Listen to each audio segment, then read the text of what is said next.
Buenas noches, les saluda el doctor Rolando Mesa Rodríguez, profesor del curso de Ciencia Política. Bien, vamos a desarrollar la sesión correspondiente a los grupos de presión. Cuando nosotros hablamos de grupo de presión en la ciencia política, pues se entiende como un grupo de presión, como una forma de grupos de interés, porque realmente los grupos de presión siempre persiguen un interés. Estos grupos de presión están conformados por individuos que se reúnen, que organizan, ¿no?, en función de ciertos intereses específicos. Es decir, los grupos de presión no son, realmente no son partidos políticos, no tienen interés político, solamente buscan satisfacer sus intereses específicos relacionados para todos sus integrantes que forman parte de ese grupo, ¿no? Anteriormente, ya en el siglo XIX, a inicio del siglo XX también, ha habido también estudios correspondientes a los grupos de presión, pero los primeros que tuvieron nociones, que repararon sobre estos grupos de presión y que identificaron que no eran partidos políticos, fueron pues de Tocqueville y Lawrence Bones-Steins. Estos estudiosos, estos politólogos, verificaron mediante estudios que los partidos políticos no eran grupos de presión. Diferenciaron a los grupos de presión como que estaban interesados en buscar objetivos, estaban interesados en buscar satisfacer solamente sus intereses. Pues entonces, ellos, al hacer ese estudio, vieron objetivamente que muchos grupos buscaban presionar pues a las autoridades, y estas autoridades tenían que ceder ante estos grupos de presión para satisfacer ciertos intereses personales, pero que poco a poco lo iremos desarrollando más adelante. Este último estudio que hicieron Tocqueville y Lawrence Bones-Steins, ¿no?, lo realizaron con los movimientos sociales que se venían dando en Francia. Entonces ahí ellos nos refieren la influencia que se da, ¿no?, de lo que ellos llamaron grupo de interés, o sea, grupo de interés que presionaban sobre los gobiernos y sobre los partidos. Ahora bien, los estudios que ellos hicieron es que los que presionaban sobre los gobiernos y sobre los partidos es que pudieron identificar que la presión sobre los gobiernos se daba de una forma indirecta o directa también.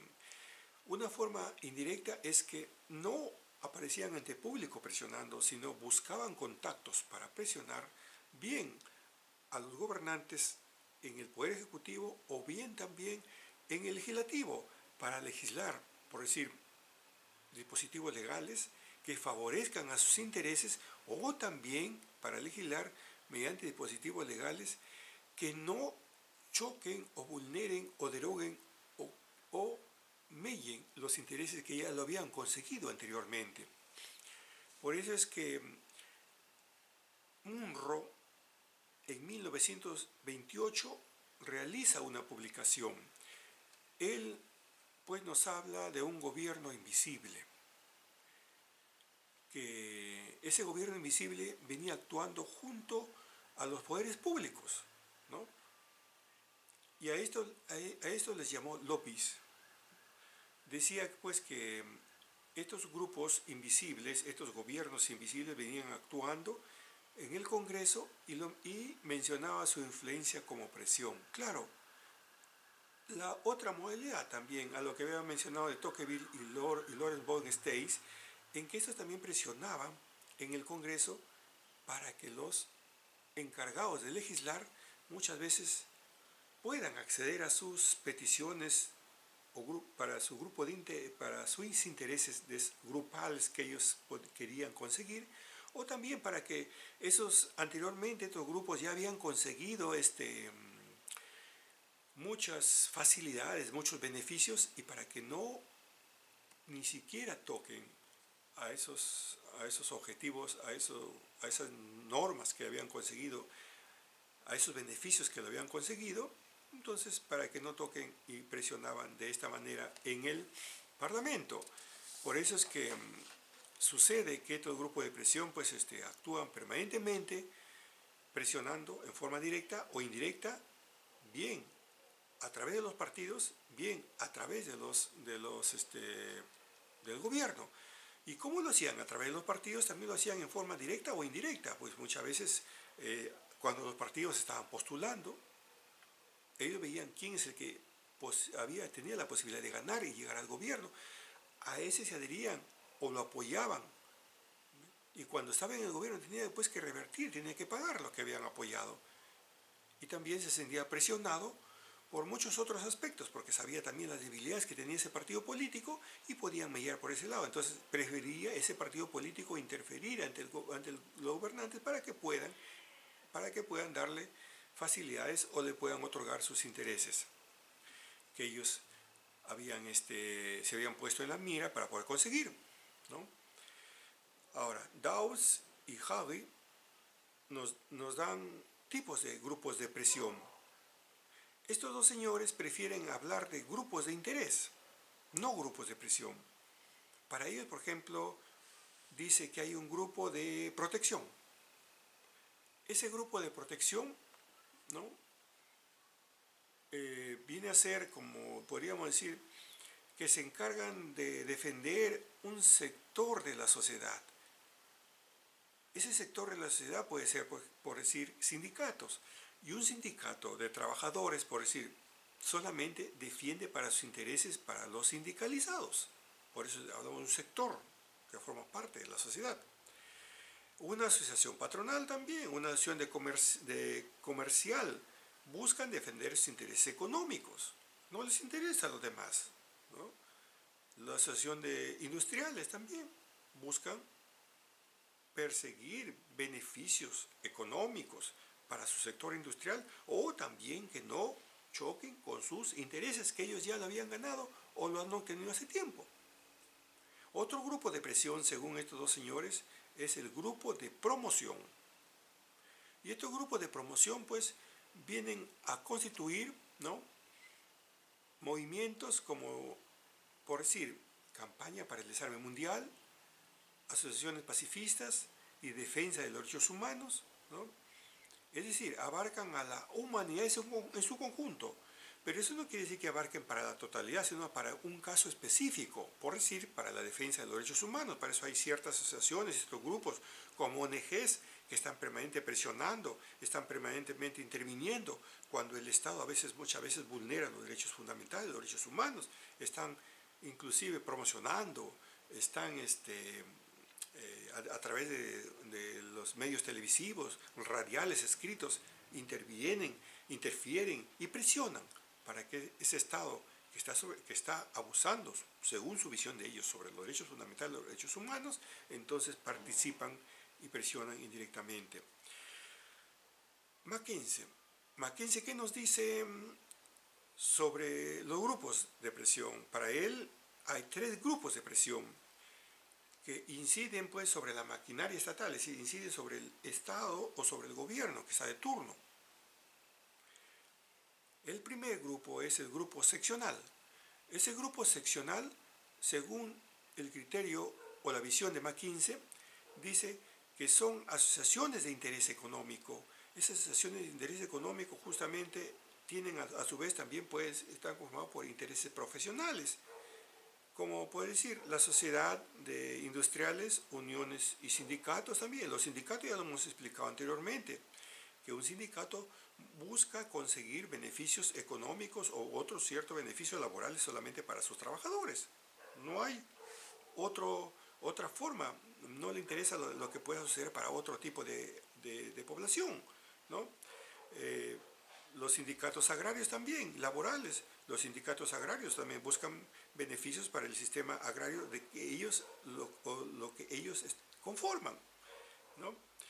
¿Cuál es su función? Su función de estos grupos seccionales consiste pues en obtener ventajas, ¿no?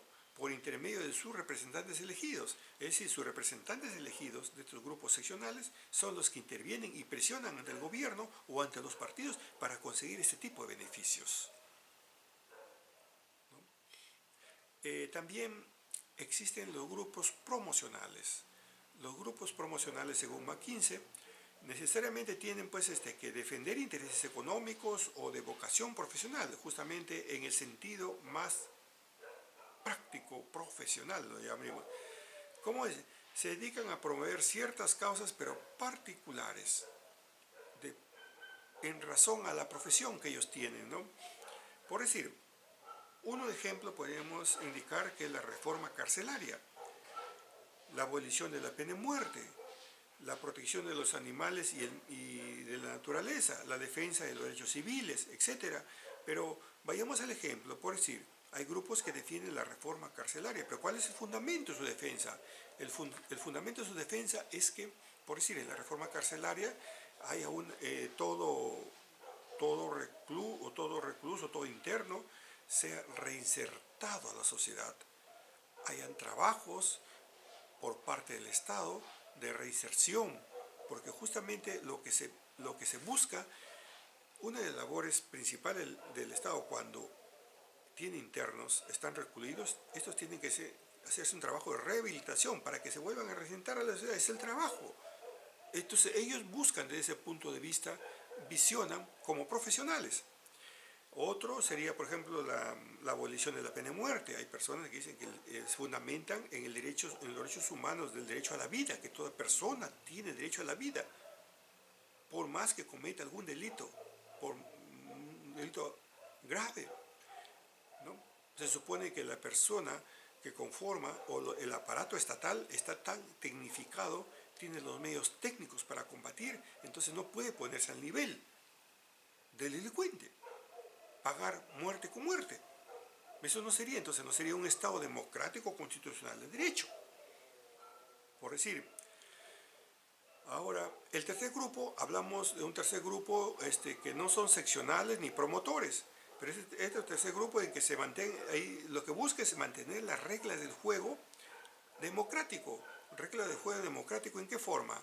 Reglas del juego democrático en lo que a ellos les respecta. Por ejemplo, los grupos deportivos, las asociaciones deportivas. ¿Qué es lo que buscan las asociaciones deportivas?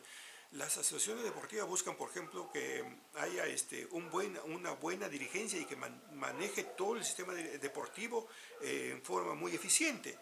Pero si algo fallase, entonces aquí es donde intervienen estos grupos deportivos para poner orden. ¿Por intermedio de quiénes? De sus dirigentes.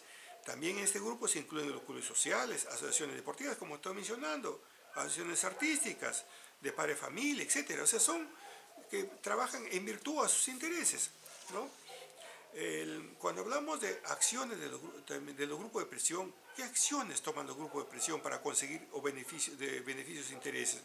Los grupos de presión pues, realizan diversas acciones, es decir, ejercen múltiples formas de presión. ¿De qué forma? Para alcanzar sus objetivos, justamente muchas formas de presión, ¿no?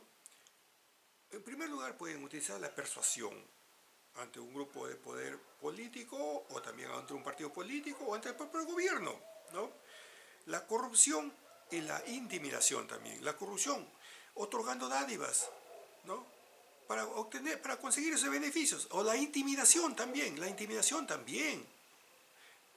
tratando de que esos grupos a quienes están manejando puedan acceder a sus peticiones, ¿no?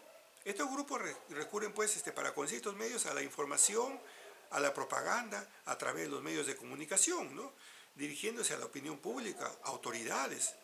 Entonces, es una forma de presionar también, ¿no? Recurren a los contactos y a las negociaciones también. Esa es la forma directa para persuadir o inclusive para pagar dádivas, para conseguir sus beneficios, ¿no? Muchas veces también intervienen en las elecciones para favorecer a un partido o a los candidatos de un partido afines a sus intereses y para vetar a los que se oponen. ¿no? O sea, son diversas participaciones, acciones que toman estos grupos de presión. Entonces, al manifestarse de esa manera, consiguen sus intereses. Ahora, la intimidación también actúan estos grupos intimidando a los grupos de poder que están en el poder político o a los partidos políticos. Mediante, por ejemplo, pueden intimidar mediante campañas de prensa, difamando, ¿no? La conspiración también lo hacen en silencio, actuando, amenazando, ¿no? La negación de ayudas a la creación de dificultades. O sea, por ejemplo, si hay dificultades en el gobierno turco, también no se niegan a ayudar, si es que no ven por sus intereses. La acción directa también inspiradas en huelgas y en boicot.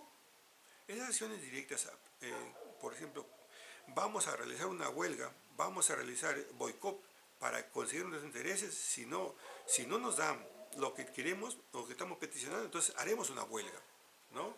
Es una forma de presión y viceversa.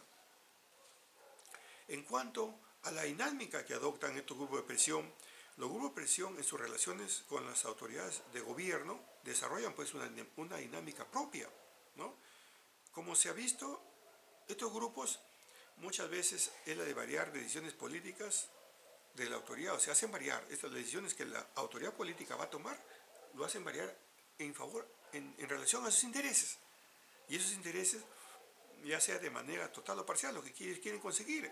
En este proceso, pues, los grupos de presión entablan pues, relaciones con los partidos políticos, influyen sobre ellos, y especialmente el partido político que está de turno. Por eso, Pablo Lucas Verdú nos dice que el sistema de partidos funciona deficientemente. Cuando funciona deficientemente, entonces ahí es donde actúan los grupos de presión, pues que buscan las debilidades y viceversa, ¿no? Ahora, en cuanto a las críticas a los grupos de presión, tenemos que podemos criticar al grupo de presión mediante la concentración de recursos económicos, organizativos, permiten imponer intereses minoritarios al interés general, ¿no? ¿Por qué? Porque estos grupos justamente buscan beneficiarse económicamente, imponen sus intereses minoritarios y no les interesa el interés general. No, ellos no buscan por toda la sociedad, no buscan en conjunto por la sociedad, buscan solamente por favorecer a sus grupos que ellos lo conjugan. Por eso, si es un sindicato, buscarán conseguir para su sindicato. Ahora, permiten también, emplean métodos no siempre legítimos, ¿no? Ya habíamos hablado ya de la corrupción, como el chantaje, también deterioran de esta manera también el sistema político, también son partícipes de la corrupción. Permiten la acumulación de un excesivo poder en manos de los dirigentes de grupos también. ¿Qué pasa? Es que le otorgan el poder solamente al dirigente de grupo y ese dirigente de grupo es el que va a actuar. Es el único, por eso le dan todo el poder para poder manejar y buscar sus intereses, ¿no? Se multiplican en defensa, dice, de muy variados y encontrados intereses concretos, dificultando pues de esta manera la negociación y adopción de medidas generalmente aceptables. O sea, que realmente ellos van por lo que, objetivamente por sus intereses, y eso es lo que buscan. Interés, interés, interés, y ganar nada más el interés a lo que ellos se han planificado. Pero también hay aspectos favorables de estos grupos de presión. Esos aspectos favorables de los grupos de presión, los aspectos favorables son, por ejemplo, estimulan la discusión pública, los asuntos que requieren de una decisión política. Esa decisión política que toman justamente es como una forma también de estimular, entonces ver que el gobierno de turno planifique, organice y a lo mejor también necesita y beneficia a la sociedad de forma indirecta, ¿no? Pero facilita también la organización y expresión de intereses que afectan a diversos conjuntos de la población. También, al ver que ellos buscan obtener intereses para su grupo, también beneficia de repente, o el gobierno de turno también ve que también de esa manera puede apoyar a los demás grupos que no están presionando, entonces también indirectamente lo benefician. Permiten, dice, también a quienes tienen la responsabilidad de tomar decisiones, ¿no?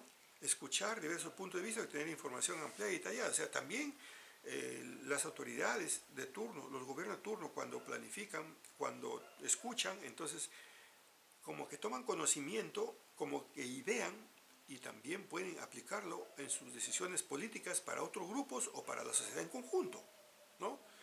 Y genera un equilibrio entre intereses diversos. Claro, los intereses diversos van a ser equilibrados, entonces, así como hay intereses de otras personas, de otros grupos, también se equiparan o se ponen como una balanza con este grupo de presión. Entonces puede el gobierno o los políticos de turno pueden dar y avisorar para todos en general, ¿no? Y para culminar, pues vamos a hablar sobre las características del grupo de presión.